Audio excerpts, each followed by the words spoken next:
9 August hayong habusharokni sal o salno tebe bobagra produt kok kesar mangnarakap bosaka hayong habusharokni sal angkap hayongni hani busharokno jai khaiwi naikol masap o sal hayong genanggei palaijagui tongo abo haino kereng amjai kami thegui palaina khaidik nini kiching nini takhogrok bai khnoi kok kesar mangna harka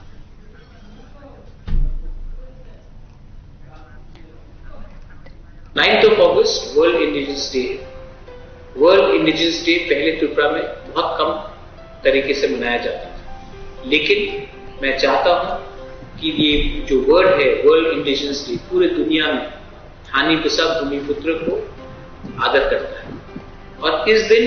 हम अपने identity, अपने culture और अपने survival के बारे में बात करेंगे। 9 अगस्त आपका दिन है, पूरी दुनिया में वर्ल्ड इंडिजिनस डे मनाया जा रहा है और मैं आप सबको अपील करता हूं कि वर्ल्ड इंडिजिनस डे में आप लोग अपने गांव में, अपने कामी में, अपने एरिया में दोस्ती, भाईचारा और प्यार फैलाएं।